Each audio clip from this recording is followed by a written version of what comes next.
Hey champs, welcome back to heuristic inorganic series. हम लोग P block की चौथी वीडियो आज लेके आ चुके हैं, जहां पे हम लोग क्लास 12 की पी ब्लॉक को कवर कर रहे होंगे। इसमें मैंने आपकी ग्रुप 15 और ग्रुप 16 को कवर कर दिया है। इसी तरीके से एक और वीडियो आएगी जिसमें हम लोग पी ब्लॉक को खत्म कर देंगे 17 18 को कवर करके। ठीक है, जिन्हें नहीं पता कि ह्यूरिस्टिक इनऑर्गेनिक सीरीज क्या है, तो इसमें हम लोग कोई डिटेल लेक्चर नहीं कर रहे। इन शॉर्ट में उन्हें बताता हूँ कि यहाँ पे हम लोग बस ये समझ रहे हैं कि एनसीईआरटी से आपको क्या पढ़ना है, क्या चीज़ छोड़ना है। मैंने सब बता रखा है कि ये चीज़ आप कर लो, ये चीज़ छोड़ दो, इसको ऐसे याद कर लो, इसको ऐसे याद मत करो, यहाँ से ये क्वेश्चन बन सकता है, यहाँ से ये क्वेश्चन, ये कभी क्वेश्चन बनेगा ही नहीं बनेगा। ये सब चीज़ें मैंने यहाँ डिस्कस की है। तो ये कोई डिटेल लेक्चर नहीं है। अगर आपको कंसेप्ट समझना है तो आपको पहले जाके किसी की वन शॉट या फिर कुछ भी जो अभी आपको लगता है पॉसिबल है देख लो। उसके बाद आके आप ये वीडियो देखना, ताकि आपको एक्जैक्टली पता चल जाए कि आपको पढ़ना क्या है। क्योंकि कम टाइम में रिवाइज करना है तो एनसीईआरटी उठाना पड़ेगा, और एनसीईआरटी ही करना सबसे ज़्यादा बेनिफिशियल होता है अभी, क्योंकि जो एनटी है इसी से क्वेश्चन बना दिए। ठीक है, तो बिना कोई टाइम वेस्ट किए हम लोग वीडियो में आगे चलते हैं। होप कि आपको ये वीडियो पसंद आएगी। तो सबसे पहले आप अगर यहाँ देखोगे तो यहाँ पे ये चीज़ लिखी है कि पी ब्लॉक ऐसा ग्रुप है जहाँ पे आपको तीनों चीज़ मेटल, मेटलॉइड्स और नॉन मेटल्स मिलते हैं। तो सही बात है, ये पता है, आपको याद करने की जरूरत नहीं है। ठीक है, दूसरी चीज़ यहाँ पे अगर आप देखोगे, सबसे पहले ग्रुप 15 की बात करेंगे तो उसमें आपको पता है कौन कौन से एलिमेंट्स आते हैं। तो आपको ये भी पता है कि डाउन द ग्रुप जो मेटेलिक कैरेक्टर है वो बढ़ता है। तो ये तो देख रहे हो आप कि नॉन मेटल से आप मेटल की तरफ जा रहे हो, इसमें कोई दिक्कत नहीं है। आपको ये भी पता जाता है कि नाइट्रोजन और फॉस्फोरस नॉन मेटल है, तो ये आपको याद करने की जरूरत नहीं है। आपको याद करना है कि कौन से दो मेटलॉइड्स हैं। ठीक है, ये पूछ सकते हैं। बाकी जो लास्ट वाला होगा वो मेटल होगा, बस ऐसे ध्यान रखना है। ठीक है, अच्छा, जो मेन चीज़ आपको याद रखनी है वो ये है, ये तो सबको पता रहता है कि नाइट्रोजन 78% बाय वॉल्यूम में प्रेजेंट है।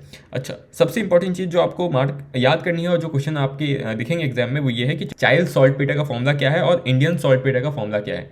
अब फॉर्मूला कैसे याद रखें कि चाइल्ड सॉल्टपीटर का फॉर्मूला NaNO3 है और इंडियन सॉल्टपीटर का फॉर्मूला KNO3 है। तो देखो, इसको मैंने ऐसे याद कर लिया था कि अगर मैं आपसे पूछता हूँ कि आपको चाइल्ड जाना है क्या, तो आप बोलोगे नहीं जाना है ना।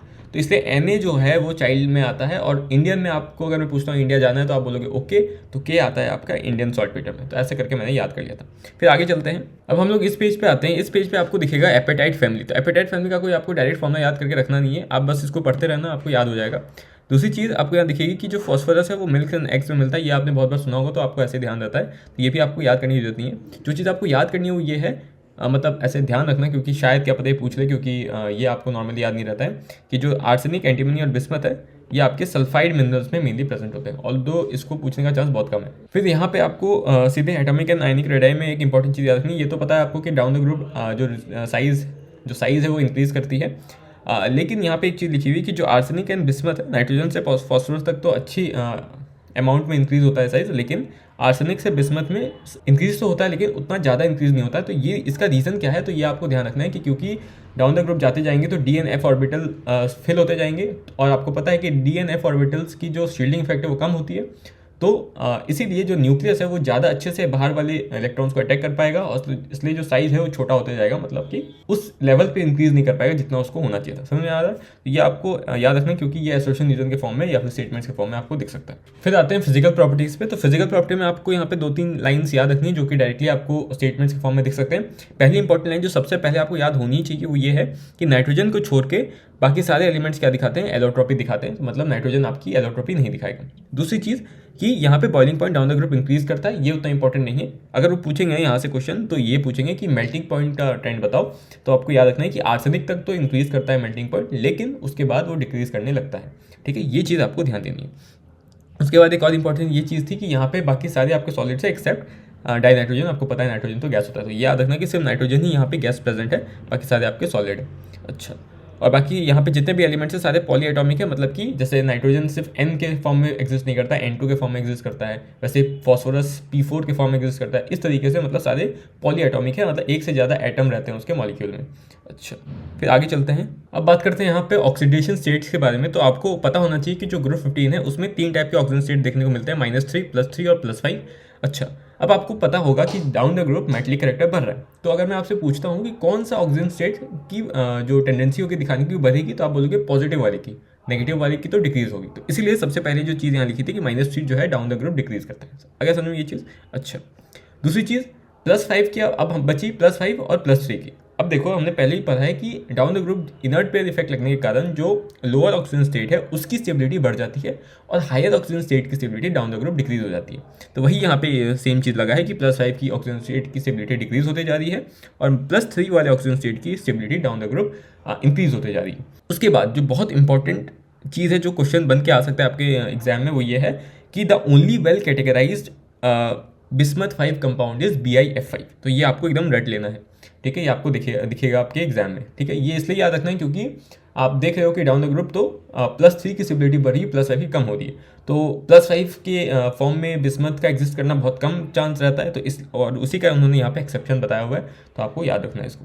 दूसरी चीज़ कि नाइट्रोजन जो है आपके हेलोजन के साथ कभी भी +5 ऑक्सीजन स्टेट नहीं दिखा पाता है। क्यों? क्योंकि अब रीज़न याद रखना, क्योंकि एसोसिएशन रीजन के फॉर्म में दिख सकता है आपको, बिकॉज उनके पास जो है डी ऑर्बिटल्स ही नहीं होते हैं इलेक्ट्रॉन्स को एग्जिस्ट अपने अंदर एकोमोडेट करने के लिए। ठीक है, लेकिन ध्यान देना कि यहाँ पे इन्होंने बोला है कि हेलोजन के साथ ये +5 नहीं दिखा सकते, लेकिन अगर ऑक्सीजन प्रेजेंट है तो उसके साथ वो +1 से +5 के बीच का ऑलमोस्ट सारे ऑक्सीजन स्टेट वो दिखाता है। अब आगे हम लोग देखते हैं कि डिसप्रोपोर्शनेशन कैसे दिखाता है आपके जो नाइट्रोजन के कंपाउंड्स होते हैं वो। लेकिन उससे पहले आपको इतना पता होना चाहिए कि डिसप्रोपोर्शनेशन दिखाने के लिए जो भी आपका रिएक्टेंट वाले साइड में जो भी कंपाउंड है उसमें ऑक्सीजन स्टेट जो भी एलिमेंट आप देख रहे हो उसका इंटरमीडिएट ऑक्सीजन स्टेट होना चाहिए। मतलब कि अगर आप देख सकते थे कि नाइट्रोजन जो है -3 से +5 तक ऑक्सीजन स्टेट आपका दिखाता है ना। तो अगर आपको किसी भी कंपाउंड का डिसप्रोपोर्शनेशन देखना है नाइट्रोजन में तो उसमें -3 और +5 का ऑक्सीजन स्टेट नहीं होना चाहिए। मतलब कि मिनिमम और मैक्सिमम को छोड़ के अगर कुछ भी प्रेजेंट है तो वो शायद डिसप्रोपोर्शनेशन दिखाए, लेकिन अगर +5 और -3 में से कुछ है तो वो तो नहीं दिखाएगा। तो वही यहाँ पे लिखा हुआ है कि जो नाइट्रोजन है वो +1 से +4 अगर ऑक्सीजन स्टेट में प्रेजेंट है तब तो डिसप्रोपोर्शनेशन दिखाता है, लेकिन अगर +5 लिखा हुआ है अगर आपके एग्जाम में तो आप समझ जाना वो गलत स्टेटमेंट है, वो नहीं दिखाएगा। या फिर -3 लिखा है तब भी वो नहीं दिखाएगा, क्योंकि डिसप्रोपोर्शन में होता क्या है, वो किसी एक पर्टिकुलर ऑक्सीजन स्टेट से एक बार हाई में जाता है एक बार लो में जाता है। अगर वो पहले से हाई में होगा तो वो नहीं सिर्फ लो जा सकता है, वो हाई नहीं जा पाएगा, और अगर वो पहले से लो होगा तो वो सिर्फ हाई जा पाएगा, लो नहीं जा पाएगा। तो इसलिए आपको कंसेप्ट ध्यान रखना है ताकि आप क्वेश्चंस को सॉल्व कर पाओ। क्या पता फैक्चुअल क्वेश्चन ना हो, वो कंसेप्चुअल क्वेश्चन हो जो आप सोच रहे हो। अब इधर कुछ ज़्यादा इंपॉर्टेंट नहीं है, आपको बस यहाँ ये ध्यान रखना है कि क्योंकि आपने यहाँ देखा कि +3 की stability down the group increase कर रही है, तो जो +3 दिखाएगा कौन, जो नीचे वाले एलिमेंट्स है, तो वही लिखा हुआ है कि आर्सेनिक, एंटीमनी और बिस्मथ में जो +3 ऑक्सीजन स्टेट दिखाने वाले कंपाउंड्स है वो डिसप्रोपोर्शनेशन नहीं दिखाते हैं। क्यों? क्योंकि वो काफ़ी ज़्यादा स्टेबल हो जाते हैं इस केस में। ठीक है, उसके बाद अभी बात की थी कि नाइट्रोजन +5 की ऑक्सीजन स्टेट नहीं दिखाता है, तो उसकी जो मैक्सिमम कोवेलेंसी कितनी है, 4 है। क्यों? क्योंकि उसके पास d ऑर्बिटल्स नहीं है, सिर्फ उसके पास क्या है 1s है और 3 p ऑर्बिटल्स है। ठीक है, ये इसका रीज़न हो गया। तो एसोसिएशन रीज़न अगर आता है तो उसमें इसको संभाल लेना। और इसी के जो नीचे वाले एलिमेंट होंगे जैसे कि फॉस्फोरस है, तो वो एक्सपेंड कर सकता है अपनी कोवेलेंसी को, क्योंकि उसके पास क्या है 3 d ऑर्बिटल्स प्रेजेंट है। उसका एग्जांपल यहाँ दिया हुआ है pF6। तो pF6 एग्जिस्ट करेगा, लेकिन NF6 या फिर वो कोई एग्जिस्ट नहीं करेगा, NF4 तक ही जाएगा। एग्जाम्पल दे रहा हूँ मैं तुम्हें। अब बात करते हैं हम लोग इस पैराग्राफ के बारे में। तो यहाँ जो सबसे इंपॉर्टेंट लाइन है वो ये है कि जो नाइट्रोजन की अगर मैं बात करूँ तो नाइट्रोजन आपका कैसे एग्जिस्ट करता है, N ट्रिपल बॉन्ड N। और क्योंकि यहाँ पे ट्रिपल बॉन्ड होता है इसीलिए ये काफ़ी ज़्यादा आपका स्टेबल हो जाता है, और इसलिए यहाँ पे जो बॉन्ड एंथैल्पी है वो काफ़ी ज़्यादा हाई हो जाती है। ठीक है, पहली बात ये याद रखोगे, ये नॉर्मल चीज़ है।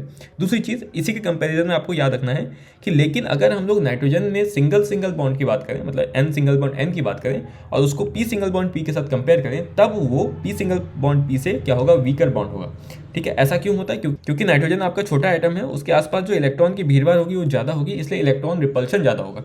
ठीक है, और इसलिए ये क्या हो जाता है आपका वीकर हो जाता है as compare to phosphorus P single bond P के कंपेरिजन में। और यही इसका ये भी रीज़न है कि वो कैटेनेशन क्यों नहीं दिखाता है नाइट्रोजन, तो ये भी आप ध्यान रखना। ठीक है, अगर ये पहला स्टेटमेंट ये देता है, दूसरा स्टेटमेंट ये देता है, तो दोनों स्टेटमेंट सही है और ये रीज़न भी उसका परफेक्ट है। ठीक है, तो ये ध्यान देना। उसके बाद ये चीज़ तो बताने की जरूरत नहीं है कि बिस्मथ में मेटलिक बॉन्ड्स होगा, क्योंकि बिस्मथ ऑलरेडी मेटल है। बाकी सब में जैसे कि फॉस्फोरस हो, आर्सेनिक हो, इन सब में क्या होगा, आपके कोवेलेंट बॉन्ड प्रेजेंट होंगे। कैसे बॉन्ड? Single covalent bond. ठीक है, यहाँ पे ट्रिपल बॉन्ड था, और अगर सिंगल बॉन्ड कंपेयर करें तो क्या होता है वो मैंने बता दिया आपको। तो ये आपको सबसे पहले यहाँ पे ध्यान देनी है। बाकी नाइट्रोजन में क्या क्या स्पेसिफिक प्रॉपर्टीज़ है वो पढ़ लेना, ये आसान चीज़ है, या ये पूछने के चांस उतने ज़्यादा नहीं है। बस ये ध्यान देना कि नाइट्रोजन आपकी p मल्टीपल बॉन्ड बनाने की कैपेबिलिटी रखता है, लेकिन जो हेवियर एलिमेंट्स है वो ये कैपेबिलिटी नहीं रखते। फिर आगे चलते हैं। अब नाइट्रोजन p बॉन्ड तो बनाता है, लेकिन वो d बॉन्ड नहीं बनाता, तो ये ध्यान देना। लेकिन उसके जो नीचे वाले एलिमेंट्स हैं जैसे कि फॉस्फोरस, आर्सेनिक, ये सब बना सकते हैं d बॉन्डिंग, और इसलिए वो लिगेंड्स की तरह भी काम करते हैं। तो ये भी आपको स्टेटमेंट्स के फॉर्म में, एसोसिएशन रीजन के फॉर्म में देखने को मिल सकता है कि फॉस्फोरस और आर्सेनिक क्यों लिगेंड्स की तरह काम कर पाते हैं, क्योंकि वो d बॉन्डिंग बना पा रहे हैं। तो ये ध्यान देना। उसके बाद यहाँ पे मैंने इस पैराग्राफ से जितने भी ट्रेंड बन सकते थे या फिर इस टेबल से, वो सारे मैंने यहाँ पे निकाल के लिख दिए हैं ताकि आपको आसानी हो। अब इसको जितना कंसेप्चुअली हो सकता है मैं आपको समझा देता हूँ कि आपको याद कैसे रखना है। बाकी इसको एकदम इतना बार प्रैक्टिस करना कि आपको एकदम रट जाएगी। सबसे पहले देखते हैं यहाँ पे कि स्टेबिलिटी ऑफ हाइड्राइड्स। तो आपको याद रखना है कि क्योंकि नाइट्रोजन छोटा एलिमेंट है तो वो अच्छे से हाइड्रोजन को पकड़ के रख सकता है, मतलब कि NH बॉन्ड जो है ज़्यादा स्ट्रॉन्ग है, इसलिए वो ज़्यादा स्टेबल है। तो इस हिसाब से आप इसको याद रख सकते हो कि NH सबसे ज़्यादा स्टेबल, फिर PH से, और इस हिसाब से आपका डिक्रीज होते जाएगा। दूसरी चीज़ रिड्यूसिंग कैरेक्टर। अब आपको पता होना चाहिए कि रिड्यूसिंग कैरेक्टर कब आता है। रिड्यूसिंग कैरेक्टर मतलब कि दूसरे को रिड्यूस कर पाना। दूसरे को रिड्यूस कब कर पाएगा, जब वो हाइड्रोजन को रिलीज करेगा। आपने अभी देखा कि NH3 सबसे ज़्यादा स्टेबल है। NH3 सबसे ज़्यादा स्टेबल है मतलब कि NH की जो बॉन्ड है वो काफ़ी ज़्यादा स्ट्रॉन्ग है, तो ये हाइड्रोजन को तोड़ के नहीं देगा तो दूसरे को रिड्यूस नहीं कर पाएगा। इसलिए रिड्यूसिंग कैरेक्टर का ट्रेंड जो है एग्जैक्टली इसका ऑपोजिट हो जाता है। तीसरी चीज़ पे आते हैं बेसिसिटी। अब बेसिसिटी आपको पता है कि जितना ज़्यादा हाइड्रोजन प्रेजेंट है सॉल्यूशन में उतना ज़्यादा वो एसिडिक है। मतलब अगर हाइड्रोजन नहीं है तो बेसिसिटी आपकी ज़्यादा है। अभी आपने देखा कि हाइड्रोजन सबसे कम कौन रिलीज करेगा, NH3 रिलीज करेगा, क्योंकि उसके पास पहले से हाइड्रोजन की जो मतलब बॉन्ड है वो स्ट्रॉन्ग है। इसीलिए यहाँ पे बेसिसिटी सबसे ज़्यादा किसकी हो जाएगी, NH3 की हो जाएगी, क्योंकि वो H रिलीज नहीं कर रहा है, एसिडिक नहीं कर रहा है मीडियम को, वो बेसिक कर रहा है। तो इस हिसाब से मैंने इसको याद कर लिया था, तो आप भी इसको याद करके रख सकते हो, रटने की जरूरत नहीं पड़ेगी। उसके बाद आते हैं हम लोग मेल्टिंग पॉइंट बॉइलिंग पॉइंट पे। ये तो पता ही होगा, ये ऑलमोस्ट बहुत कॉमन ट्रेंड है कि NH3 की मेल्टिंग पॉइंट और बॉइलिंग पॉइंट pH3 से ज़्यादा होती है बिकॉज ऑफ हाइड्रोजन बॉन्डिंग। तो रीज़न याद रखना। अब यहाँ जितने भी हमने ट्रेंड्स डिस्कस किए उसमें सबसे ज़्यादा इंपॉर्टेंट जो ट्रेंड है वो ये दोनों है, मेल्टिंग पॉइंट और बॉइलिंग पॉइंट के ट्रेंड्स। आपको ये ध्यान देना है कि हमेशा NH3 जो है वो pH3 से तो ज़्यादा ही होगा। आप देख सकते हो दोनों में, चाहे आप मेल्टिंग पॉइंट की बात कर रहे हो या फिर बॉइलिंग पॉइंट की बात कर रहे हो, लेकिन दोनों में जो उसका पोजीशन है वो अलग अलग है। तो सबसे पहले आपको याद रखना है कि डाउन द ग्रुप तो मेल्टिंग पॉइंट और बॉइलिंग पॉइंट जनरली इंक्रीज होता है। तो आप ट्रेंड लिख लोगे एक, उसके बाद जो आगे वाला NH3 है उसको मेल्टिंग पॉइंट के केस में उठा के सबसे आगे पहुंचा दोगे क्योंकि वो सबसे ज़्यादा हो जाता है, और बॉइलिंग पॉइंट के केस में उठा के यहाँ पे ले आओगे। ठीक है, तो ये करना है आपको बस, और आपका ट्रेंड बन जाएगा। तो इस तरीके से आप इसको याद रख सकते हो। अब एक अच्छा क्वेश्चन मैं यहाँ बताता हूँ आपको कि अगर आप देखोगे ध्यान से टेबल में तो सिर्फ NH3 के लिए जो इंथैल्पी ऑफ फॉर्मेशन है वो नेगेटिव आई है, बाकी सब में पॉजिटिव है। तो इसको ये इस तरीके से पूछ सकते हैं आपको कि बताओ which of the following has a negative enthalpy of formation. तो आपको आंसर हमेशा NH3 देना है। बाकी इसको कंसेप्चुअली भी सोच सकते हो कि आपको पता है कि NH3 सबसे ज़्यादा स्टेबल है, अभी आपने देखा था, और जो सबसे ज़्यादा स्टेबल होगा तो उसके फॉर्मेशन में एंथैल्पी सबसे ज़्यादा नेगेटिव निकलेगी। तो यही यहाँ पे हुआ है। अब रिएक्टिविटी टुवर्ड्स ऑक्सीजन, सबसे पहली लाइन जो यहाँ पे लिखी हुई है, जो कि आपको एक्जैक्टली याद नहीं करनी क्योंकि ये कंसेप्चुअल चीज़ है, मैं बता देता हूँ। आपको पता है कि कोई भी ऑक्साइड है, अगर वो मेटलिक ऑक्साइड है तो वो कैसा होगा, बेसिक होगा। अगर वो नॉन मेटलिक ऑक्साइड है तो वो एसिडिक होगा। अभी आपने देखा कि down the group metallic character बढ़ रहा है, तो बेसिक कैरेक्टर बढ़ते जाएगा ऑक्साइड का, तो एसिडिक कैरेक्टर कमते जाएगा। तो वही यहाँ पे चीज़ लिखी है, तो ये आपको याद नहीं करना है, कंसेप्चुअली आपको समझ के रखना है। दूसरी चीज़ जो आप याद रखो वो ये है कि अगर ऑक्साइड की ऑक्सीडेशन स्टेट ज़्यादा है तो वो मोर एसिडिक है। ऐसे क्वेश्चंस आपको देखने को मिल सकते हैं। बहुत सारे ऑक्साइड दिए हुए होंगे ऑप्शंस में, मान लो 4 ऑक्साइड दिए हैं और पूछा होगा कि बताओ इनमें से कौन सबसे ज़्यादा एसिडिक है। तो ये कर सकते हो आप पहला चीज़ चेक करने के लिए कि सबका ऑक्सीजन स्टेट निकाल लो, जिसका ऑक्सीजन स्टेट सबसे ज़्यादा होगा वो सबसे ज़्यादा एसिडिक होगा। तो ये आपको ध्यान देना है। दूसरी चीज़ यहाँ पे आपको दिख रही होगी कि नाइट्रोजन और फॉस्फोरस के जो ऑक्साइड्स है एसिडिक है, आर्सेनिक और एंटीमनी के ऑक्साइड्स जो है एम्फोटेरिक है, और बिस्मथ के बेसिक है। तो इसमें भी आपको दो तो पता ही होगा सीधे, क्योंकि अभी आपने देखा कि जो नाइट्रोजन और फॉस्फोरस है वो नॉन मेटल्स है, और नॉन मेटल्स के ऑक्साइड्स कैसे होते हैं, एसिडिक होते हैं। मेटल्स के बेसिक होंगे। आपको बस याद रखना है आर्सेनिक और एंटीमनी का। ठीक है, अच्छा। फिर रिएक्टिविटी टुवर्ड्स हैलोजन पे देखते हैं। तो सबसे पहली लाइन लिखी है कि नाइट्रोजन जो है पेंटाहाइलाइड्स नहीं बनाता है। इसमें कोई डाउट की चीज़ नहीं होनी चाहिए, क्योंकि आपको पता है नाइट्रोजन के पास क्या नहीं है, डी ऑर्बिटल्स नहीं है, तो वो मैक्सिमम कोवेलेंसी +4 तक ही दिखा सकता था। वही चीज़ यहाँ पे लिखी हुई है। दूसरी चीज़ कि पेंटाहाइलाइड्स जो है वो ज़्यादा कोवेलेंट होते हैं ट्राइहाइलाइड्स के। तो इसका रीज़न आपको, ये पहली चीज़ सही स्टेटमेंट है, ये आपको पता होना चाहिए। रीज़न आप सोच सकते हो आराम से, आपने फजान रूल पढ़ा है, आपने देखा था कि जितनी ज़्यादा पॉजिटिव चार्ज आएगा किसी भी आयन पे उतनी ज़्यादा उस पर पोलराइजिंग पावर होगी और उतना ज़्यादा वो कोवलेंट होगा। वही चीज़ यहाँ पे लिखी हुई है कि पेंटाहाइलाइड्स में अगर देखोगे तो +5 ऑक्सीजन स्टेट आएगा, ट्राइहाइलाइड्स में +3 आएगा। तो कौन ज़्यादा कोवलेंट कैरेक्टर दिखाएगा, पेंटाहाइलाइड्स ऑब्वियसली। तो वही चीज़ यहाँ पे लिखी हुई है। उसके बाद ये जो हम लोग बात कर रहे थे हैलाइड्स के बारे में, आपको जो सबसे इंपॉर्टेंट 2 लाइन याद रखनी है वो ये दोनों है कि जितने भी ट्राइहाइलाइड्स आप बनाओगे यहाँ पे इस ग्रुप में, उसमें सारे तो बना ही लेंगे, ट्राइहाइलाइड सारे बना लेंगे, एक्सेप्ट कौन, नाइट्रोजन। नाइट्रोजन ट्राइहाइलाइड्स नहीं बनाता है जनरली, क्योंकि वो स्टेबल नहीं होता है उसमें। एक ही ट्राइहाइलाइड जो नाइट्रोजन बनाता है वो है NF3। तो ये आपको अच्छे से रट के रखना है कि NF3 is the only trihalide which is stable in case of nitrogen. अच्छा, दूसरी चीज़, ये जितने भी ट्राइहाइलाइड्स बनेंगे सारे कैसे होंगे, कोवलेंट होंगे। एक ही जो है जो आयनिक दिखाता है कैरेक्टर, वो क्या है, BiF3 है। और वो भी क्यों होगा, क्योंकि बिस्मथ ही आपका क्या था, मेटल था। तो ये आप ध्यान रख सकते हो, ऐसे इसको याद रख सकते हो। अब P ब्लॉक या फिर जितने भी इनऑर्गेनिक के चैप्टर्स हैं या ऑर्गेनिक के चैप्टर्स हैं, इसमें सबसे ज़्यादा मास्टरी हासिल करने की जो चीज़ है वो है एग्जाम्पल्स और इंटेक्स क्वेश्चन। तो आपको करके ही जाना है, क्योंकि यहाँ से डायरेक्ट क्वेश्चन उठ के आते हैं। 2-3 क्वेश्चन आपको डायरेक्ट यहाँ से बना के वो देंगे। ठीक है, जैसे कि आप यहाँ देख सकते हो, यहाँ इन्होंने पूछा हुआ है, ये बहुत अच्छा एसोसिएशन रीजन यहाँ से बना सकते हैं कि नाइट्रोजन जो है +5 ऑक्सीजन स्टेट तो दिखाता है, लेकिन वो पेंटाहाइलाइड नहीं दिखाता है। ऐसा क्यों, क्योंकि +5 ऑक्सीजन स्टेट दिखाना और पेंटाहाइलाइड बनाना अलग अलग चीज़ है। पेंटाहाइलाइड बनाने के लिए उसके पास खाली ऑर्बिटल्स होने पड़ेंगे, और वो आपको पता है वो होते नहीं, उसके पास एक्स्ट्रा डी ऑर्बिटल्स होते नहीं, इसलिए नहीं बनाता है। वही चीज़ यहाँ पे लिखी हुई है, तो आप पढ़ोगे समझ में आ जाएगा। दूसरी चीज़ PH3 वाली और NH3 वाली चीज़ मैंने बता दी, पढ़ लेना, समझ में आ जाएगा आपको। उसके बाद आते हैं इंडेक्स क्वेश्चन पे। फिर यहाँ पे इन दोनों क्वेश्चन को मैंने अभी समझाया हुआ है, आप उसको चेक कर लेना। लेना, ठीक है। पेंटाहाइलाइड्स के कोवलेंट ज़्यादा कोवलेंट होता है एज कम्पेयर टू ट्राइहाइलाइड, क्यों? क्योंकि ऑक्सीजन स्टेट इंक्रीज होता है। तो वही चीज़ आपको इस क्वेश्चन का जो आंसर है वो अच्छे से याद रखना है, क्योंकि ये क्वेश्चन के फॉर्म में, स्टेटमेंट्स के फॉर्म में, एसोसिएशन रीजन के फॉर्म में आपको एग्जाम में दिखने वाले हैं। फिर आगे चलते हैं, हम लोग डाइनाइट्रोजन को पढ़ते हैं। अब यहाँ पे आपको क्या क्या याद रखना है, आपको बहुत सारे रिएक्शन दिख रहे होंगे। सबसे पहली चीज़ याद रखो कि डाइनाइट्रोजन को हम लोग कमर्शियली कैसे प्रिपेयर करते हैं, तो फ्रैक्शनल डिस्टिलेशन से प्रिपेयर करते हैं, ये याद रखना, ठीक है। जो चीज़ मैं यहाँ पे फोकस नहीं कर रहा हूँ वो आपको, क्योंकि मैंने मार्क किया हो, तो आपको एक बार रीडिंग तो देनी है, और जब भी आप पढ़ रहे हो उसको एक रीडिंग दोगे, लेकिन एग्जाम में इसके आने के चांस बहुत कम है। और अगर आप रीडिंग देते रहते हो तो अगर वो आ भी जाता है इन केस, तो आपके सबकॉन्शियस माइंड में रहेगा एटलीस्ट एग्जाम तक, और आप उस क्वेश्चन को एलिमिनेशन से या किसी तरीके से सॉल्व कर पाओगे। लेकिन जो मैं बता रहा हूँ आपको याद कर लें, वो तो एकदम रट ही लेना, ठीक है। पहली चीज़ मैंने बता दी। दूसरी चीज़, आपको यहाँ बहुत सारे रिएक्शन दिख रहे होंगे, इसमें आपको जो याद करने वाले रिएक्शन है वो एक ये है और एक ये है। उसमें भी ये, इसमें तो कुछ याद करोगे नहीं, यही एक रिएक्शन जो आपको याद करना है। आपको याद क्या रखना है कि नाइट्रोजन के प्रिपरेशन के टेक्निक्स बताए हुए हैं यहाँ पे। सबसे पहला याद रखना है कि thermal decomposition of ammonium dichromate is one of the technique for formation of nitrogen, ठीक है। तो ये आपको यहाँ पे याद रखना है। दूसरी चीज़ कि अगर बोले कि वेरी प्योर नाइट्रोजन कैसे बनाओगे, तो आप बोलोगे thermal decomposition of sodium azide या फिर बेरियम एजाइड। तो ये चीज़ आपको याद रखनी है। तो ये रिएक्शन आगे समझ में। फिर आगे चलते हैं, हम लोग प्रॉपर्टीज़ के बारे में बात करते हैं। फिर यहाँ भी आपको कुछ चीज़ देख रहे होंगे, अब इसमें ध्यान किस पे देना है, किसको छोड़ना है, बताता हूँ मैं। सबसे पहले प्रॉपर्टीज़ में आपको याद रखना है कि जो आइसोटोप्स है ये कौन कौन सा आइसोटोप्स दिखाता है, तो N14 और N15 दिखाता है, बस ध्यान रखो, ठीक है। रीडिंग देते रहना है इसका, कोई ज़्यादा इसको एकदम बैठ के याद नहीं करना है। N14 N15 होता है, ठीक है। अच्छा, उसके बाद इंपॉर्टेंट जो चीज़ है वो ये है कि ऐसा क्यों होता है, उसका रीज़न क्या है। यहाँ से एसोसिएशन रीज़न वाले क्वेश्चन बन सकते हैं। पहली चीज़ कि डाइनाइट्रोजन जो है वो आपका रेदर होता है। पहली चीज़, जो डाइनाइट्रोजन है वो आपका काफ़ी इनर्ट होता है रूम टेम्परेचर, क्यों? Because of very high bond enthalpy. आपको पता है N ट्रिपल बॉन्ड N बनाता है, तो उसको तोड़ने का जो एनर्जी चाहिए वो काफ़ी ज़्यादा हाई है, इसलिए वो जल्दी से रिएक्ट नहीं करता है किसी के साथ, और इसलिए डाइनाइट्रोजन काफ़ी ज़्यादा इनर्ट हो जाता है आपके रूम टेम्परेचर पे। तो वही चीज़ यहाँ पे लिखा हुआ है मैंने, इसीलिए ये बाकी मेटल्स के साथ अगर रिएक्ट करता भी है तो उसको बहुत ज़्यादा हाई टेम्परेचर देना पड़ेगा, तब वो करेगा, इसलिए आपको दिख रहा होगा हीट दिया हुआ है, ठीक है। बाकी ये रिएक्शंस आपको याद नहीं रखना है, ये आप इजीली कर लोगे। आपको याद रखना है हार्बर्स प्रोसेस, तो सबको याद आता है कि नाइट्रोजन हाइड्रोजन के साथ कंबाइन करके अमोनिया दे रहा है, वही चीज़ यहाँ पे दी हुई है। यहाँ आपको ध्यान रखना है ये वाला रिएक्शन, और इसमें बन क्या रहा है।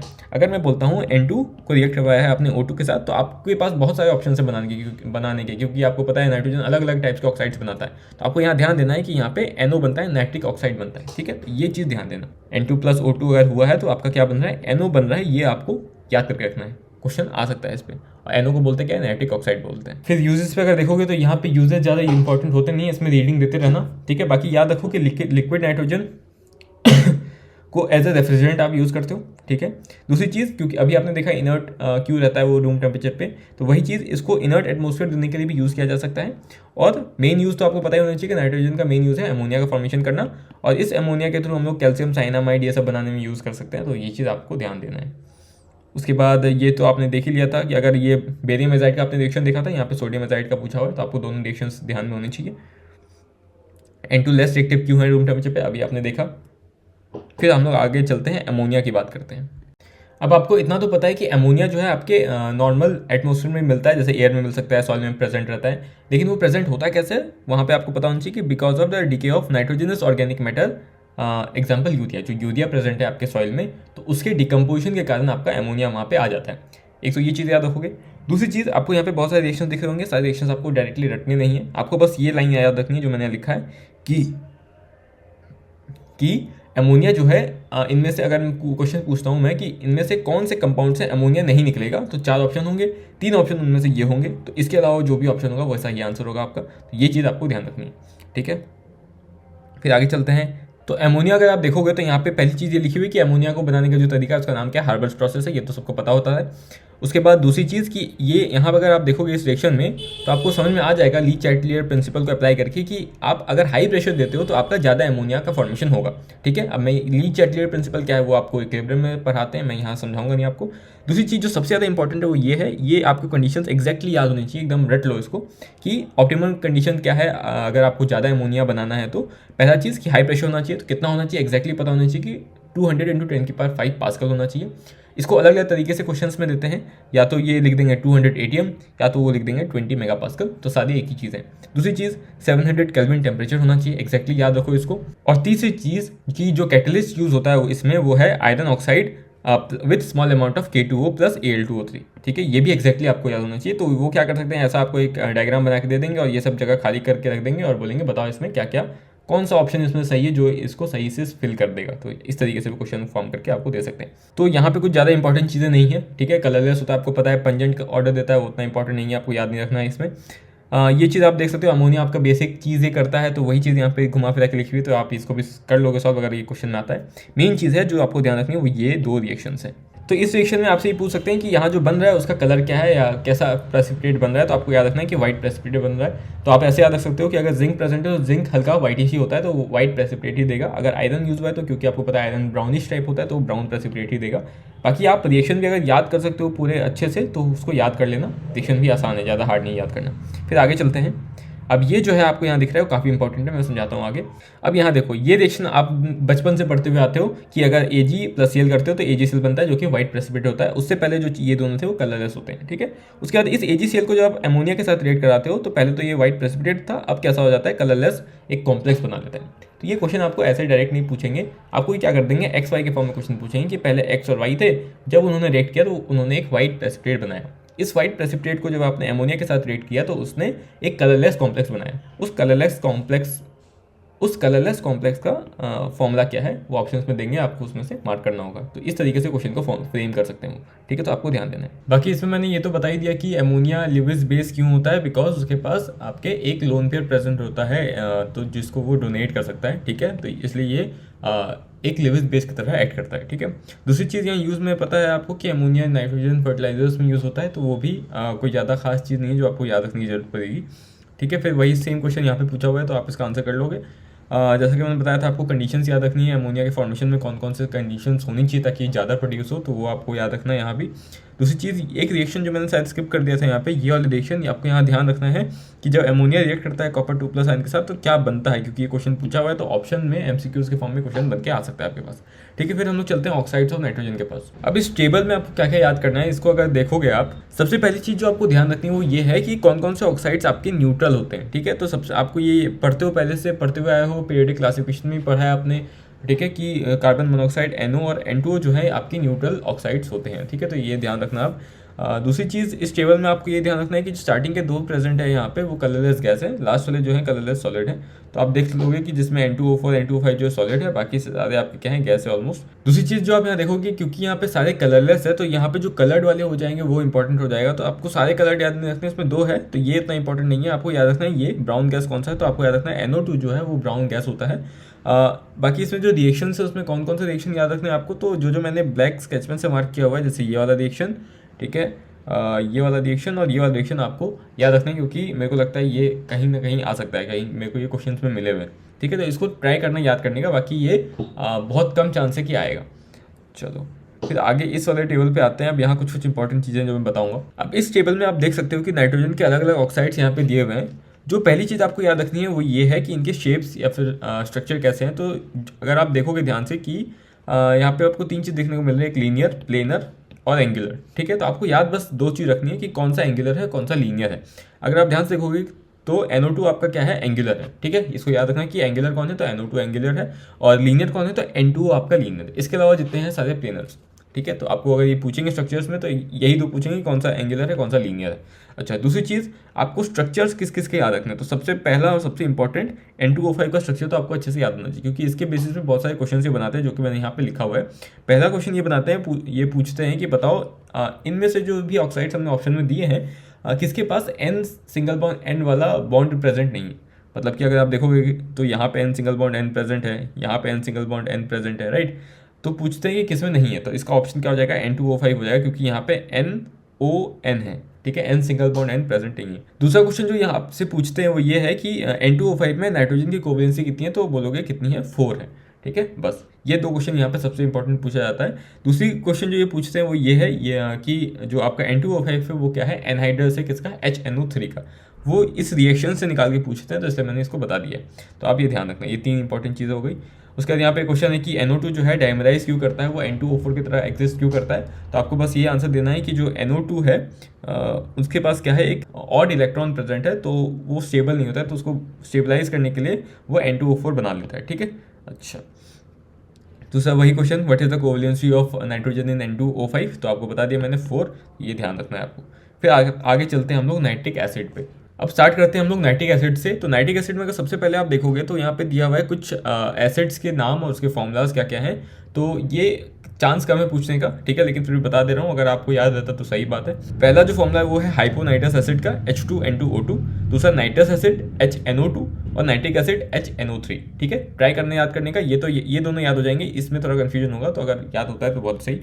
उसके बाद हम लोग बात करते हैं कि नाइट्रिक एसिड बनता कैसे। तो इसका प्रिपरेशन बहुत इंपॉर्टेंट है। सबसे पहला जैसा आपने देखा था एमोनिया में हार्बर्स प्रोसेस यूज़ करते हैं हम लोग बनाने के लिए। सिमिलरली नाइट्रिक एसिड बनाने के लिए हम लोग ऑसवाल्ड्स प्रोसेस यूज़ करते हैं, ठीक है। और ये मेथड किस पे बेस्ड है, ये बहुत इंपॉर्टेंट है। ये डायरेक्ट स्टेटमेंट वाइज क्वेश्चन आ सकता है आपका।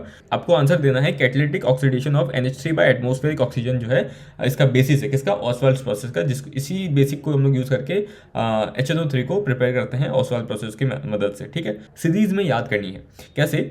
पहले आप देखोगे कि यहाँ पे अमोनिया लिया गया, उसको ऑक्सीजन के साथ रिएक्ट किया तो आपका क्या बनता है, NO बनता है। NO को जब ये जो NO है मतलब जो नाइट्रिक ऑक्साइड है, इसको जब आप फिर से ऑक्सीजन के साथ रिएक्ट करते हो तो आपका NO2 बनता है, ठीक है। और फिर जो ये NO2 बना है, नाइट्रोजन डाइऑक्साइड बना है, इसको जब आप H2 के साथ रिएक्ट करते हो तो अब आपका HNO3 बनता है। तो इस तरीके से आपको लाइन से याद कर लेना रिएक्शन, क्योंकि फिर ये कहीं से भी कुछ भी गायब करके आपसे पूछ लेंगे। उसके बाद जो ये आपका एक ये पूछ लेंगे ये जो NO बना उसका क्या काम है, तो इसको फिर से हम लोग रिसाइकल कर लेते हैं इसी रिएक्शन में, ठीक है। दूसरी चीज़ जो ये HNO3 बनता है, इसको अगर हमको कंसनट्रेट करना है तो हम लोग डिस्टिलेशन प्रोसेस का यूज़ करते हैं, और उससे जो कंसनट्रेट होकर निकलता है वो 68% निकलता है। और अगर इसको फर्दर कंसनट्रेट करना है तो हम लोग आगे क्या करते हैं, इसको डिहाइड्रेशन करवा देते हैं किसके साथ, कंसनट्रेटेड H2SO4 के साथ, क्योंकि अगर आप आगे जब पढ़ोगे सल्फ्यूरिक एसिड को तो आप वहाँ देखोगे कि H2SO4 is a good dehydrating agent. दूसरी चीज़ कि अगर आप यहाँ ध्यान दो कि इसको मैक्सिमम कितना हम लोग कंसनट्रेट कर सकते हैं, तो 98% कंसनट्रेट कर सकते हैं। तो ये अगर क्वेश्चन आता है तो ध्यान देना। उसके बाद आपको स्पेसिफिक ग्रेविटी ये सब याद नहीं रखनी है।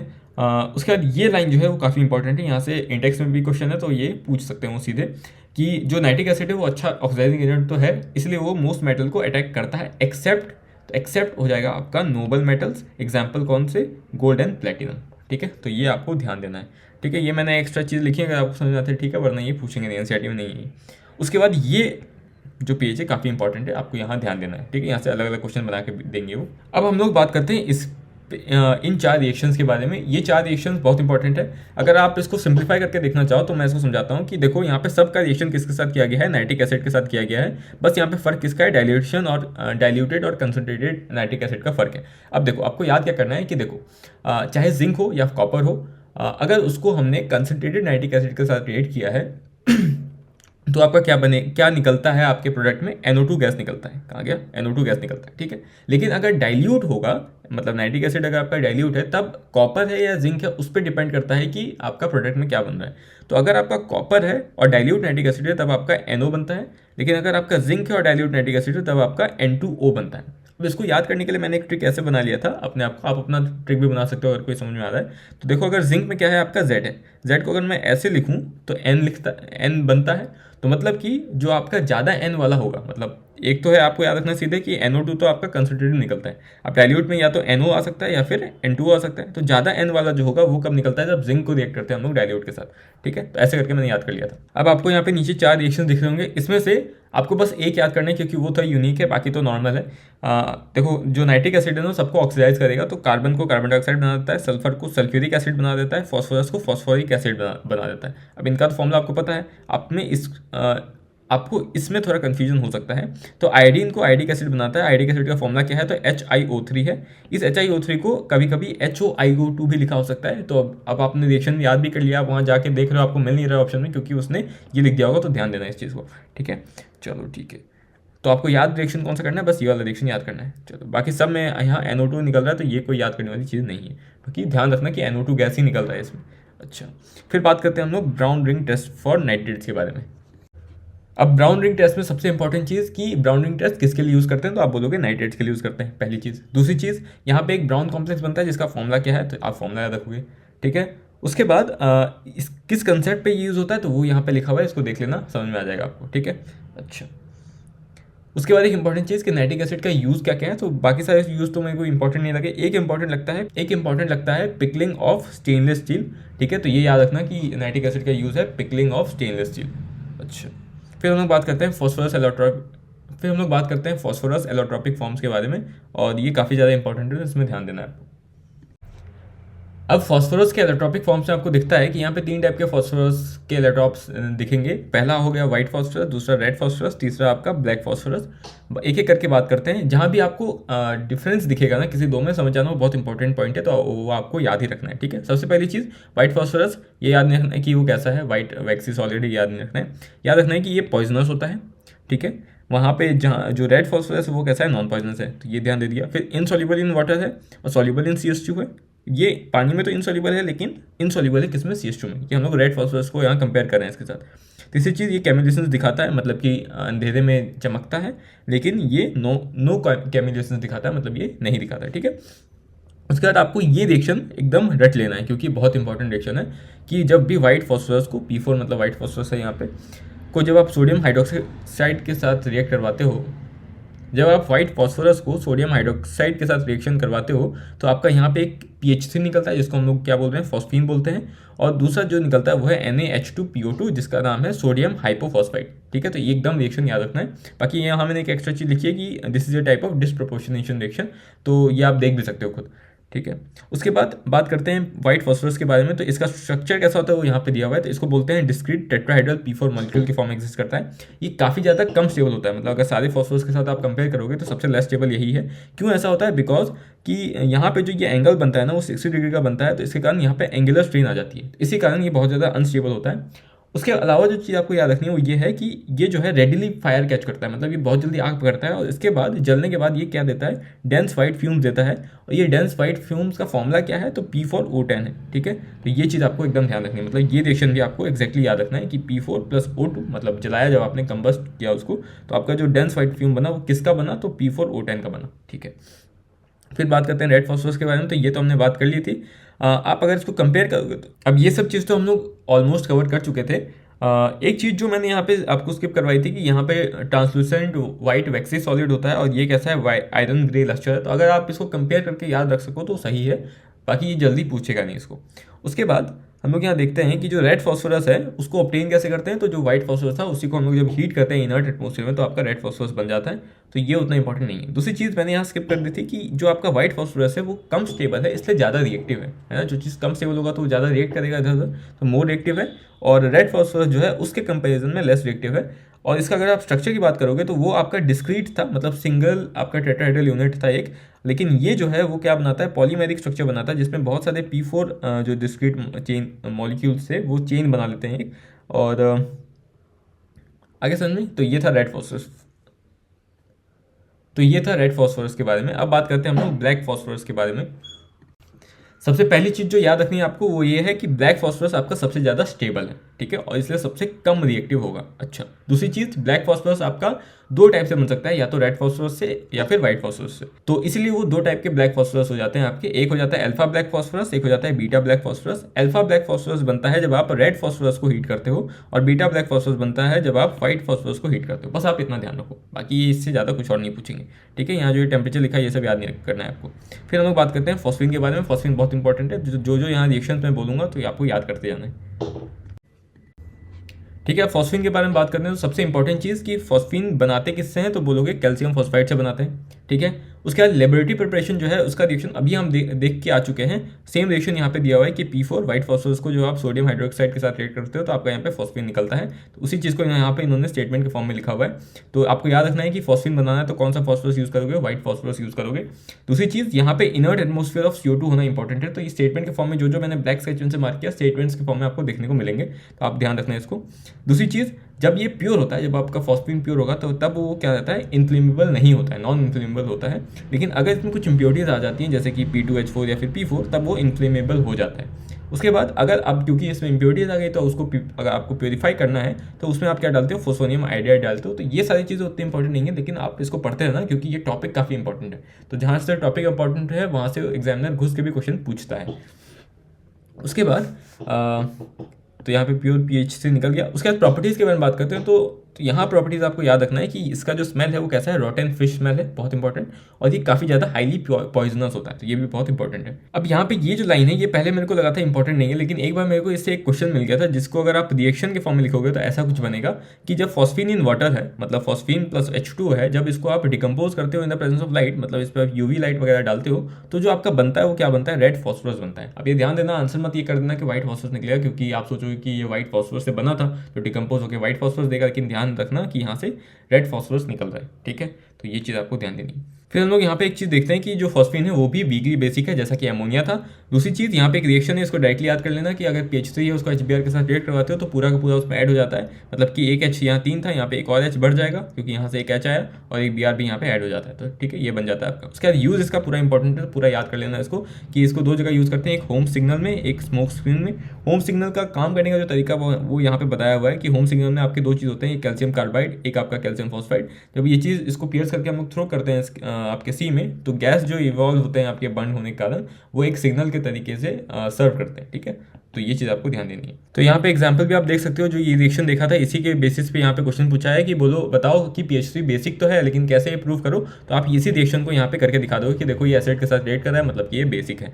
दूसरी चीज़ यहाँ पे PH4 प्लस और PH3 का बॉन्डिंग कंपेयर करने को बोल रहा है, तो ये केमिकल बॉन्डिंग का क्वेश्चन है, तो उसी के कंसेप्ट सॉल्व होगा, तो ये इसको आप देख लेना, इंपॉर्टेंट है। दूसरी चीज़ कि जो PH3 है वो एसिड के साथ रिएक्ट करते हैं, वो क्वेश्चन सेम क्वेश्चन यही आपको उठा के यहाँ पे लिखना है। जो ये दूसरा क्वेश्चन है उसमें आपका फॉस्फीन वाला रिएक्शन पूछ रहा है, तो ये आपको यहाँ पे कर लेना है। अब बात करते हैं हम लोग फॉस्फोरस ट्राइक्लोराइड और फॉस्फोरस पेंटाक्लोराइड के बारे में। तो दोनों इंपॉर्टेंट है काफ़ी ज़्यादा, एक तो स्ट्रक्चर आपको ध्यान देना है, दूसरा जो रिएक्शंस में बता रहा हूँ वो ध्यान देना है आपको।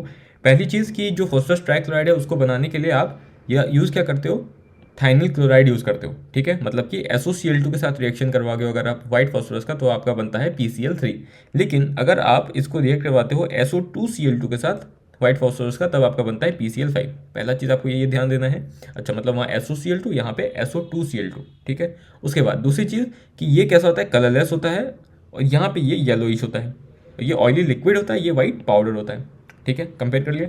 अच्छा, जहाँ भी कंपेरिजन आ जाए वो बहुत इंपॉर्टेंट है, वैसे भी ये काफ़ी हॉट टॉपिक है। उसके बाद जब आप PCl3 को वाटर के साथ रिएक्ट करवाते हो तो आपका यहाँ पे H3PO3 बनता है, लेकिन अगर आप PCl5 को करते हो रिएक्ट तो आपका यहाँ पे H3PO4 बनता है। तो ये तीन चीज़ तो बहुत इंपॉर्टेंट हो गया, ये आपको रटिक के रखना है। उसके बाद ऑल्सो अगर मैं पूछता हूँ कि सब्लिमेशन कौन दिखाएगा इन दोनों में से, PCl3 या फिर PCl5 में से, तो आप बताओगे कि PCl5 जो है वो सब्लिमेशन की प्रॉपर्टी दिखाता है। अब आप स्ट्रक्चर देखोगे तो स्ट्रक्चर यहाँ पे देखते हो, PCl3 का स्ट्रक्चर पिरामिडल होता है और जो PCl5 है उसका स्ट्रक्चर ट्राइगोनल बाइपिरामिडल होता है। तो ट्राइगोनल बाइपिरामिडल में आपके दो टाइप्स के बॉन्ड आपको देखने को मिलते हैं, तीन तो इक्वेटोरियल बॉन्ड देखने को मिलता है और दो आपके एक्सियल बॉन्ड देखने को मिलता है, ये दोनों, ठीक है। और जो दो एक्सियल बॉन्ड है वो लॉन्गर होते हैं as compare to the equatorial bonds, ये आपको चीज़ ध्यान रखनी है। अब ये लॉन्गर होते क्यों है, क्योंकि यहाँ पे जो इलेक्ट्रॉन्स प्रेजेंट है वो इसको रिपेल करता है, जिसके कारण रिपल्शन के कारण वो लंबा हो जाता है, ठीक है। तो वही चीज़ यहाँ पे दी हुई है, तो ये एसोसिएशन रीजन के फॉर्म में पूछ सकते हैं आप। उसके बाद हम लोग बात करते हैं एग्जाम्पल 7.7 और 7.8 के बारे में।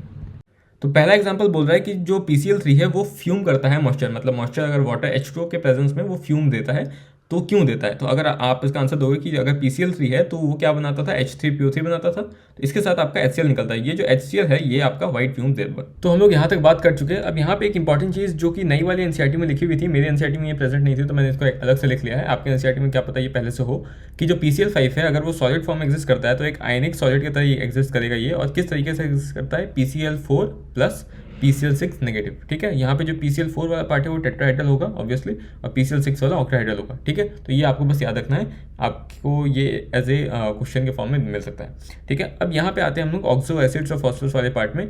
अब देखो ऑक्सो एसिड्स वाला जो पार्ट है, चाहे फॉस्फोरस का हो या फिर ग्रुप 16 का हो, दोनों को मैं एक ही वीडियो में करवा दूंगा, क्योंकि एक तो ये बहुत इंपॉर्टेंट है, ऊपर से इसमें काफ़ी सारे कंसेप्ट जो मैं समझाना चाहूँगा इसमें, ठीक है। तो इसको हम लोग स्किप कर रहे हैं अभी के लिए। फिर हम लोग स्टार्ट करते हैं ग्रुप 16 एलिमेंट से। अब ग्रुप 16 एलिमेंट्स में सबसे पहले आप देखते हो कि इसको क्या बोलते हैं, कैल्कोजेंस बोलते हैं, ये आपको याद रखना है। क्यों बोलता है, क्योंकि इसके साथ इसका जो है एसोसिएशन होता है किसके साथ, सल्फर और कॉपर के साथ, ठीक है। तो ये आपको बस याद रखना है, क्या पता ये एसोसिएशन में आ सकता है, ठीक है।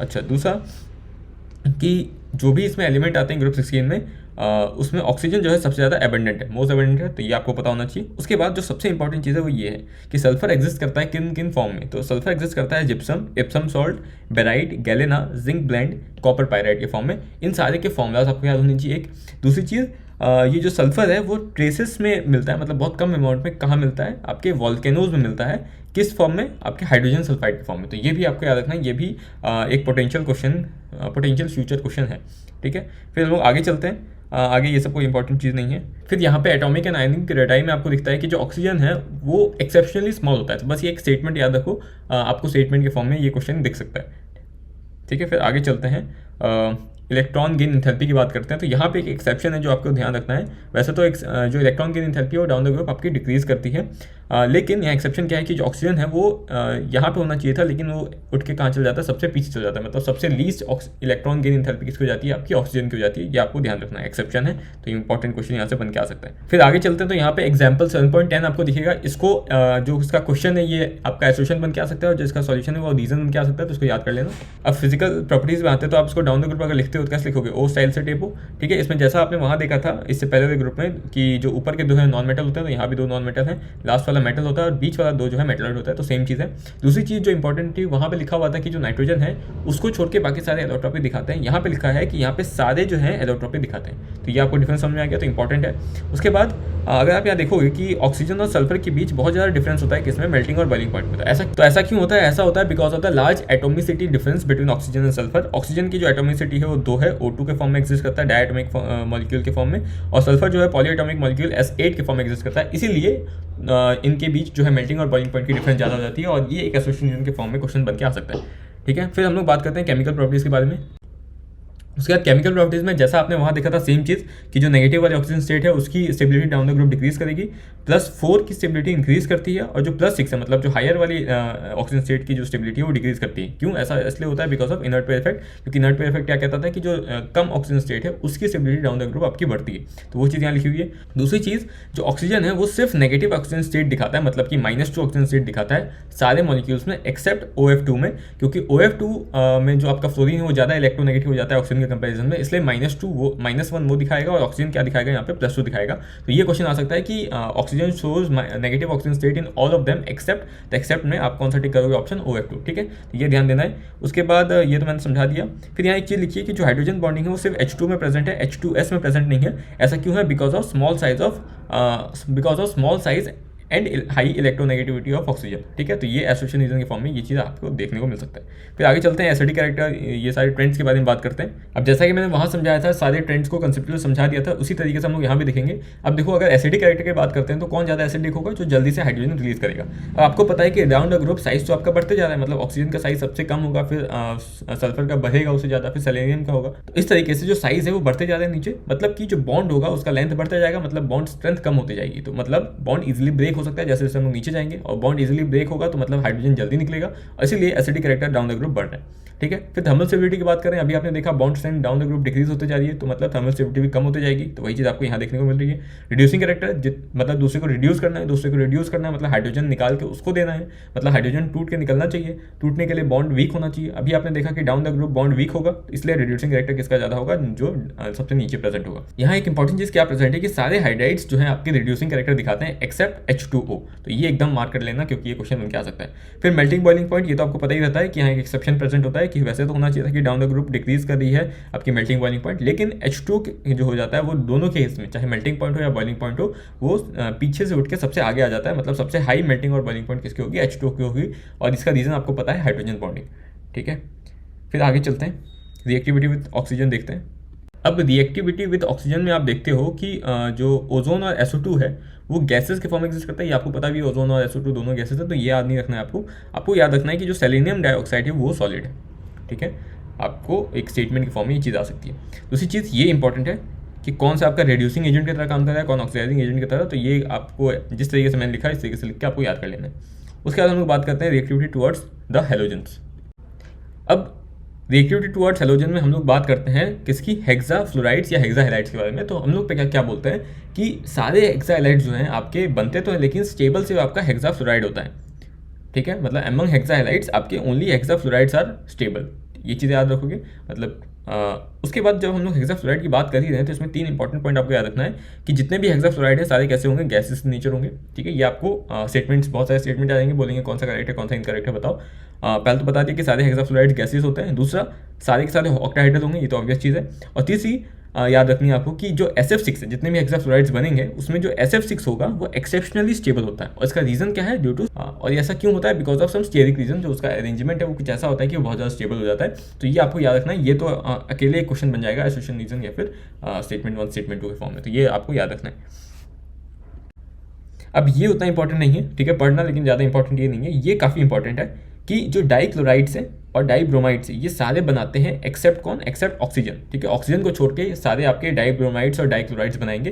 कौन नहीं बनाएगा? ऑक्सीजन नहीं बनाएगा। तो ये आपको याद रखना है। अब आते हैं हम लोग एग्जाम्पल्स पे। तो ये आपको मैंने समझा दिया है पहले ही अभी, ठीक है। फिर सोर्सेज ऑफ सल्फर की भी बात की थी हमने स्टार्टिंग में, वो हो गया।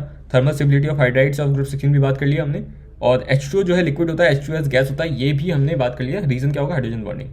फिर बात करते हैं हम लोग डाइऑक्सीजन के बारे में। तो यहाँ पे 2 रिएक्शन है, ठीक है, पढ़ लेना, लेकिन उतना इंपॉर्टेंट ये नहीं है। आपको याद रखना है कि लार्ज स्केल पे कैसे निकलता है ऑक्सीजन, आपके इलेक्ट्रोलाइसिस से बनता है, ठीक है। और दूसरी चीज़ इंडस्ट्रियली कैसे निकलता है? आपके फ्रैक्शनल डिस्टिलेशन। ये दोनों चीज़ याद रखना।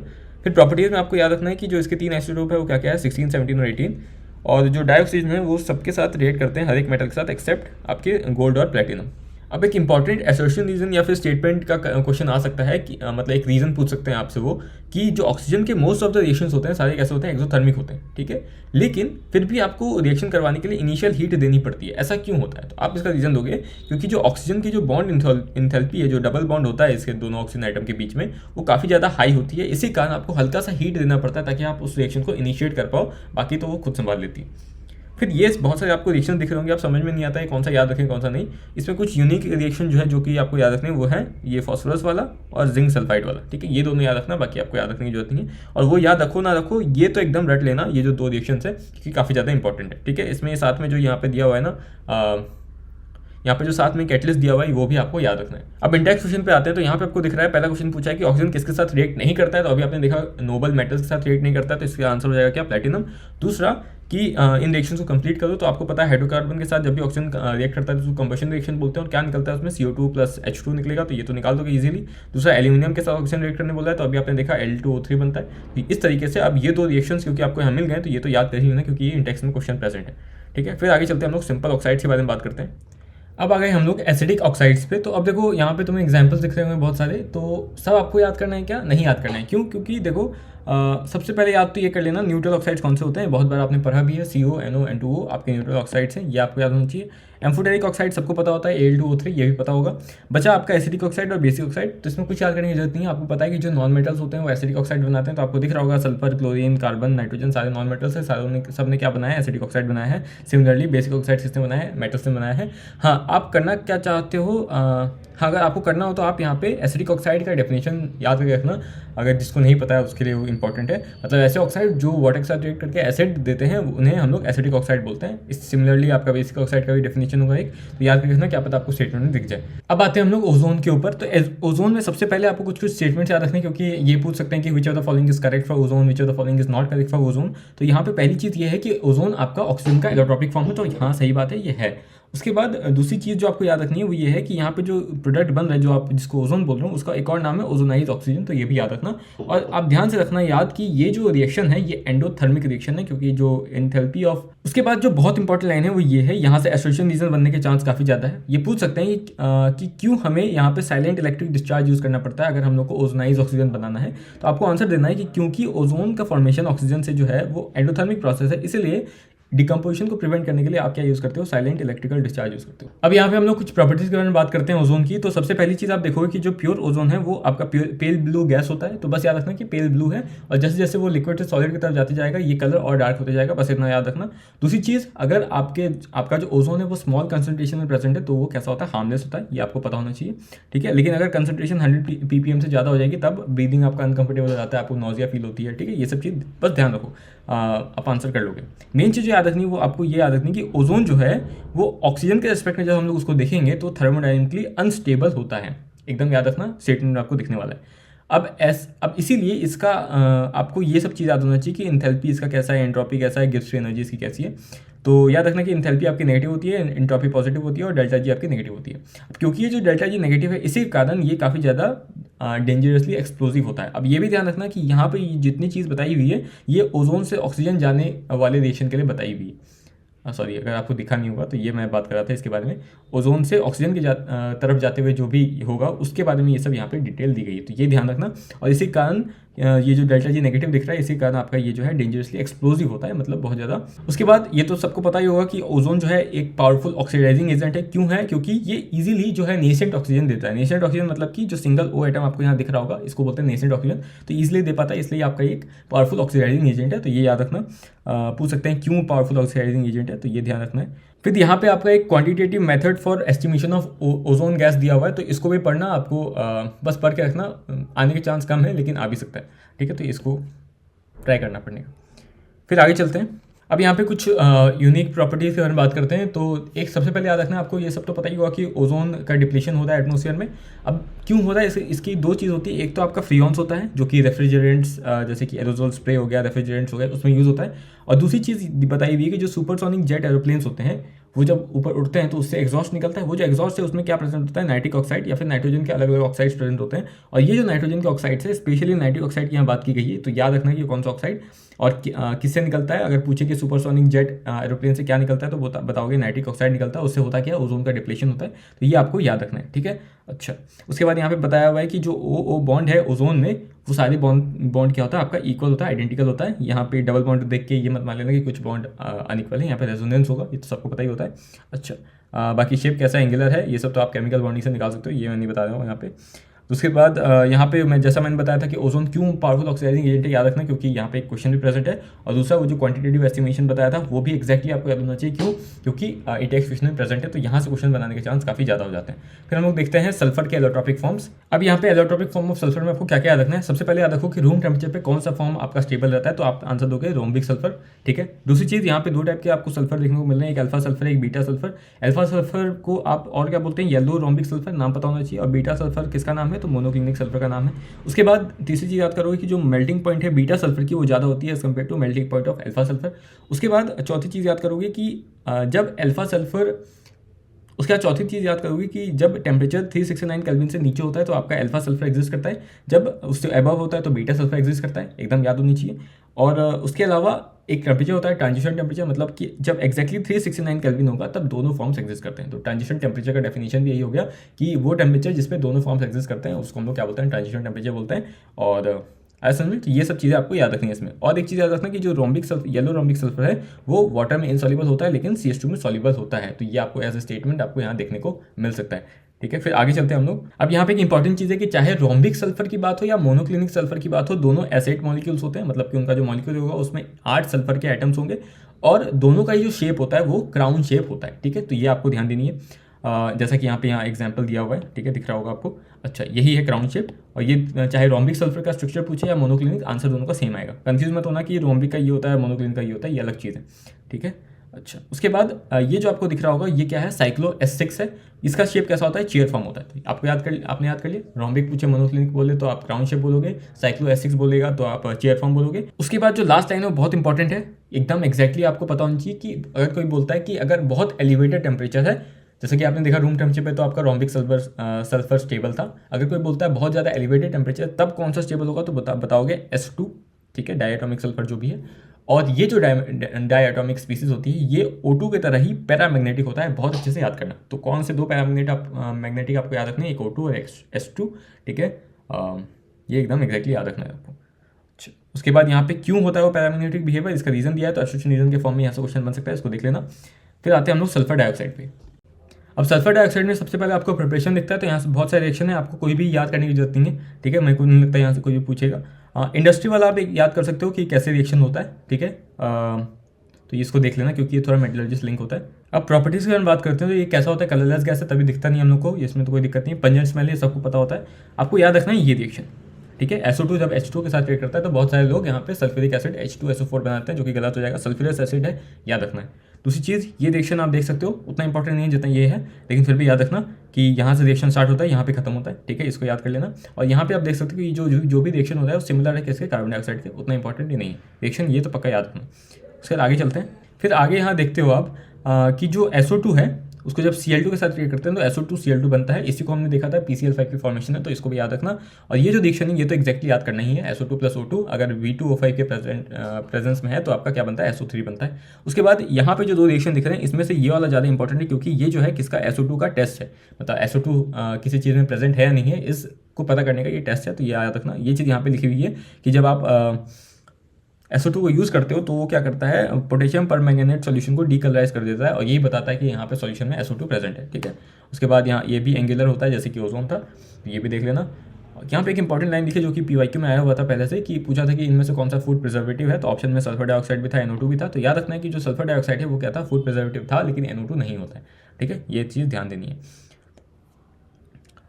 तो ये अब ये जो रिएक्शन मैंने बताया था कि ये आपको याद रखना है, क्यों, क्योंकि इसके ऊपर यहाँ पे क्वेश्चन प्रेजेंट है। ठीक है, दूसरी चीज़ SO2 के बारे में बता दिया मैंने कि कैसा उसमें स्ट्रक्चर है और कैसे डिटेक्ट करते हैं SO2, तो ये जो रिएक्शन है याद करना है। तो अगर इंटेक्स्ट में कोई क्वेश्चन दिख जाता है वो तो आपको याद करना ही करना है, बहुत इंपॉर्टेंट हो जाता है। फिर ऑक्सो एसिड, जब सल्फर यहाँ पे प्रेजेंट है, तो जैसा कि मैंने बताया ऑक्सो एसिड को हम लोग एक ही वीडियो में कवर कर देंगे, तो उसकी दिक्कत मतलब वो हो जाएगा। उसके बाद बात करते हैं हम लोग सल्फ्यूरिक एसिड, लास्ट टॉपिक इस ग्रुप का। अब सल्फ्यूरिक एसिड में आपको क्या देखना है कि सबसे पहले ये जो जिस प्रोसेस से बनता है उस प्रोसेस का नाम क्या है, तो बोलोगे कॉन्टैक्ट प्रोसेस। इसमें बहुत सारे रिएक्शन दिखेंगे आपको, एक ये रिएक्शन, ये तो ये आपको एकदम स्टेप वाइज याद होनी चाहिए कि पहले S + O2 मिलकर SO2 बनाएगा, SO2 + O2 को जब हम लोग वेनेडियम पेंटाऑक्साइड के साथ रिएक्ट करवाएंगे तो आपका SO3 बनेगा, और इसको SO3 को जब आप H2SO4 के साथ रिएक्ट करोगे तो ओलियम बनेगा, H2H2O7, इसका फॉर्मूला भी पता होना चाहिए। ओलियम को जब आप वाटर के साथ रिएक्ट करोगे तो आपका फाइनली क्या बनता है, H2SO4 बनता है। ठीक है, इसी चीज़ को यहाँ पे इन्होंने स्टेटमेंट लिखा है जो कि मैंने साइड में निकाल दिया। तो ये तो आपको एक्जैक्टली स्टेप वाइज पता होना चाहिए।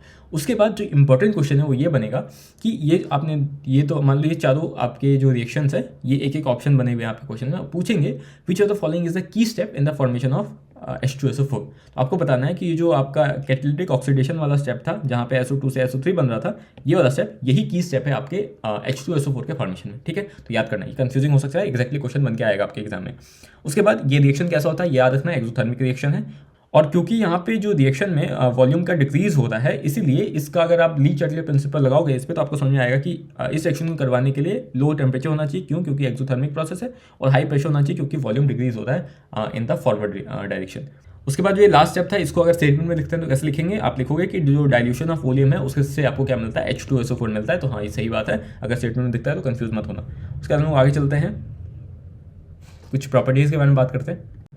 अब प्रॉपर्टीज़ आपको एक्जैक्टली पता होनी चाहिए कि क्या क्या प्रॉपर्टीज़ है इसकी, क्योंकि ये अलग अलग स्टेटमेंट बना के दे देंगे ऑप्शंस में और पूछेंगे which of the following is not an property of H2SO4। तो आपको पता होना चाहिए कि जो H2SO4 है वो लो वोलेटिलिटी दिखाता है, स्ट्रॉन्ग एसिडिक कैरेक्टर तो सबको पता है, स्ट्रॉन्ग एफिनिटी फॉर वाटर दिखाता है, मतलब कि अच्छा डिहाइड्रेटिंग एजेंट क्योंकि पानी खुद खींच लेता है, आपने इसको देखा भी था एक प्रॉपर्टी पहले किसी रिएक्शन में, और ऑक्सीडाइजिंग एजेंट है, एबिलिटी रखता है किसी को ऑक्सीडाइज करने के लिए। ठीक है, उसके बाद आप देखोगे ये दो रिएक्शन, अभी दोनों रिएक्शन इंपॉर्टेंट कैसे है मैं बताता हूँ।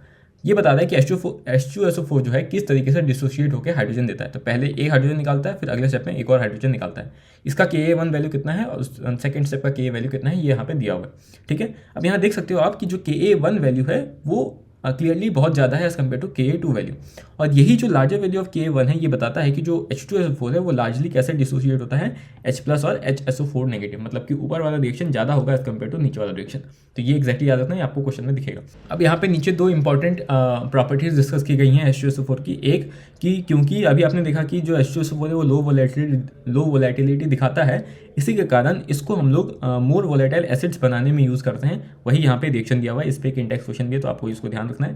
दूसरी चीज़ एक स्ट्रॉन्ग डिहाइड्रेटिंग एजेंट था ये। ठीक है, और इसी प्रॉपर्टी का यूज़ करके जो सल्फ्यूरिक एसिड है उसको हम लोग यूज़ करते हैं ऑर्गेनिक कंपाउंड से वाटर रिमूव करने के लिए, इसको हम लोग चेयरिंग एक्शन ऑफ कार्बोहाइड्रेट बोलते हैं। उसी का एग्जांपल यहाँ पे दिया हुआ है, तो ये याद रखना ये क्या है, चेयरिंग एक्शन ऑफ कार्बोहाइड्रेट है। कौन कर रहा है, H2SO4 कर रहा है, क्योंकि उसके पास वाटर को एब्जॉर्ब करने वाली कैपेसिटी है। ठीक है, तो किसी तरीके से भी वो आपसे क्वेश्चन बना सकते हैं, आपको ये सब चीज़ याद रखना है बस। उसके बाद ये तीन रिएक्शन आपको दिख रहा है, याद करने का इसमें कुछ ज़्यादा नहीं है। आपको याद रखना है कि चाहे कोई भी मेटल हो या नॉन मेटल हो, अगर H2SO4 के साथ रिएक्ट कर रहे हैं तो फाइनली आपके प्रोडक्ट में SO2 गैस तो निकलना ही है। ठीक है, काम खत्म। फिर आगे देखते हो, एक इंपॉर्टेंट लाइन यहाँ पे ये थी कि किसी भी नेशन की या किसी भी कंट्री की अगर आपको ये देखना है कि इंडस्ट्रियल स्ट्रेंथ कितनी है उसकी, उस कंट्री की, तो आपको ये देखना है कि कितना क्वांटिटी ऑफ सल्फ्यूरिक एसिड वो per year per annum consume कर रहे हैं। ठीक है, अच्छा, फिर हम लोग देखते हैं यहाँ पे एग्जाम्पल में कुछ क्वेश्चन है। पहला क्वेश्चन जो मैंने बताया था कि वॉलेटाइल एसिड्स बनाने में जो यूज़ करते हैं वो वाला रिएक्शन है, उसी के बेसिस पे ये क्वेश्चन है, तो आपको रिएक्शन याद होना चाहिए और इस तरीके से वो क्वेश्चन पूछ सकते हैं आपसे। दूसरा क्वेश्चन जो आपको मैंने बताया था कि अगर SO2 को रिएक्ट कर रहे हैं H2 के साथ तो आपका सल्फ्यूरस एसिड बनता है, लेकिन अगर आपका SO3 रिएक्ट कर रहा है वाटर के साथ तो आपका सल्फ्यूरिक एसिड बनता है H2SO4। ठीक है, तो इस तरीके से आपको बाइफर्केट करना है दोनों रिएक्शन में। ये वाला क्वेश्चन इतना इंपॉर्टेंट नहीं, इसको हटा सकते हो। दूसरी चीज़ H2SO4 को के यील्ड को अगर आपको मैक्सिमाइज़ करना है तो मैंने 2 कंडीशन बताया था, टेम्परेचर लो होना चाहिए और प्रेशर हाई होना चाहिए। ठीक है, ये देख लेना। और ये क्वेश्चन थोड़ा गलत है, ठीक है, यहाँ पे ग्रेटर देन का साइन होना चाहिए के वन की तरफ, तो इसको देख लेना, करेक्ट करके इसका जो आंसर है उसको समझ लेना। ठीक है, अच्छा, फिर ग्रुप 17 और ग्रुप 18 को हम लोग अगले वीडियो में कवर कर देंगे। तो होप कि आपको ये वीडियो पसंद आई होगी। अगर वीडियो पसंद आई है तो वीडियो को लाइक करना, चैनल को सब्सक्राइब करना और इसको अपने दोस्तों के साथ शेयर करना, क्योंकि अपने MBBS से टाइम निकाल के वीडियो बनाने में काफ़ी टाइम लगता है, ये तो पता ही होगा आपको। स्टिल आई एम ट्राइंग कि मैं सिर्फ स्ट्रैटेजीज़ ना दूँ आपको, कुछ काम की जो वीडियोज़ हैं वो भी दूँ। ऐसा नहीं कि स्ट्रैटेजीज काम की नहीं होती हैं, जिन्हें नहीं पता है, जैसे बहुतों को लगता होगा, जो टॉपर्स आके ये वीडियो अगर देखता है कोई, ठीक है, उसको लगता होगा कि क्या बक रहा है, ये तो हमें पता ही है, लेकिन बहुतों के लिए वो स्ट्रैटेजी काफ़ी नई होती है, उन्हें पता चलता है कि हाँ हाँ ऐसे ऐसे करना है, तो उनके लिए स्ट्रैटेजी की वीडियो भी आती रहती हैं। बाकी जिन्हें जो काम का है वो देखो, आपको कोई बाउंड नहीं कर रहा है कि आप ये वीडियो देखो, ये वीडियो देखो। यहाँ पे मैं फ्री कंटेंट डाल रहा हूँ ताकि आप देख सकते हो। तो बस इतना ही, बाकी मैं ट्राई करूँगा कि और वीडियोज़ डालूँ। चलो ठीक है, bye bye. These my dallas make it hurt.